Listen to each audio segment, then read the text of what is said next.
Hi guys, welcome back to NB learning. हम कर रहे हैं रिन्यूएबल एनर्जी। और रिन्यूएबल एनर्जी की आज हम देखेंगे कि टाइप्स कौन कौन सी होती हैं।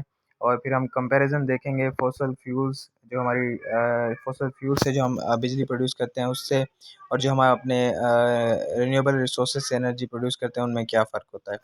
तो स्टार्ट करते हैं। Renewable energy is energy that is collected from renewable resources. तो रिन्यूएबल एनर्जी ऐसी एनर्जी होती है जो कि हम रिन्यूएबल रिसोर्सेज से इकट्ठी करते हैं, जो कि हमारे नेचुरली जो है वो हमारे पास प्रेजेंट होती हैं, जैसा कि सनलाइट है, विंड है, रेन है, tides, waves and geothermal heat है।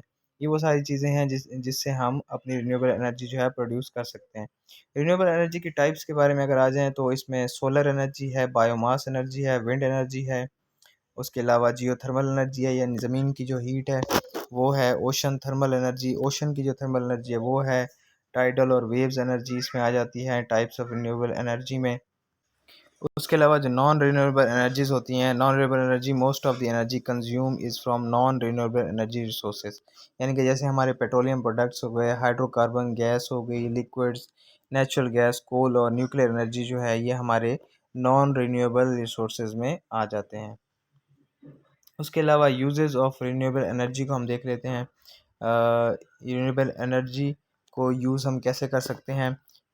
Convert directly into useful energy. Renewable energy को यानी कि हम डायरेक्टली जो है वो यूज़फुल एनर्जी में भी कन्वर्ट कर सकते हैं, जैसा कि सूरज की रोशनी को हम हीटिंग के लिए इस्तेमाल कर सकते हैं।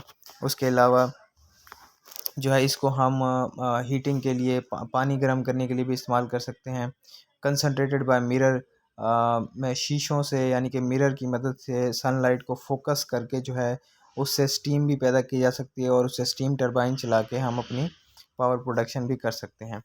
और उसके अलावा इलेक्ट्रिसिटी को डायरेक्टली जो है इसको हम कन्वर्ट कर सकते हैं पीवी मॉड्यूल से। जो हमारे रिन्यूएबल रिसोर्सेज होते हैं हम उनको डायरेक्टली भी एनर्जी में कन्वर्ट कर सकते हैं। तो ये इसके हो गए डायरेक्ट यूजेज, यानी कि रिन्यूएबल एनर्जी के डायरेक्ट यूजेस हो गए। अब रिन्यूएबल एनर्जी के जो इनडायरेक्ट यूजेस होते हैं उसमें हम देख लेते हैं क्या है। कन्वर्ट, ये रिन्यूएबल एनर्जी के इनडायरेक्ट जो है वो तरीके हैं, जिसमें converted into useful energy indirectly through other energy forms. उसमें हमारा हाइड्रो पावर आ जाता है, यानी कि हमारे जो डैम्स होती हैं, टरबाइनें होती हैं, ये रिन्यूएबल एनर्जी का जो है वो इनडायरेक्ट सोर्स है। और जैसे विंड हो गई हमारी, energy extracted from air movement, हवा की मूवमेंट से जो हम एनर्जी जो है वो उसको बनाते हैं। उसके अलावा वेव्स हो गई, wind moving over long stretches of the ocean creating waves. उसके अलावा बायो एनर्जी हो गई through photosynthesis in the plant. तो ये हमारे एनर्जी के, रिन्यूएबल एनर्जी के इनडायरेक्ट जो हैं वो यूजेस हैं। उसके अलावा नॉन सोलर रिन्यूएबल्स, यानी कि ऐसे रिन्यूएबल जिनमें सूरज इन्वॉल्व नहीं होता, जैसा कि टाइडल्स हो गई। This is not wave energy, the power of tides is harness, यानी कि जो समंदर में लहरें आती हैं उनसे भी एनर्जी प्रोड्यूस हो सकती है। Geothermal heat from with in the earth, ज़मीन के अंदर जो हीट है, यानी कि ज़मीन की जो गर्मी है, उससे भी आप एनर्जी प्रोड्यूस कर सकते हैं। ये आता है नॉन सोलर रिन्यूएबल्स में। उसके बाद हम देख लेते हैं कंपैरिजन, कि हमारे पास कंपैरिजन क्या है। बल्कि कंपैरिजन जो है वो इंशाल्लाह हम अगली वीडियो में देखेंगे, इससे वीडियो थोड़ी सी लेंथी हो जाएगी। तो हम आज के लेक्चर को यहीं पे ख़त्म करेंगे। इंशाल्लाह मिलते हैं नई वीडियो के साथ।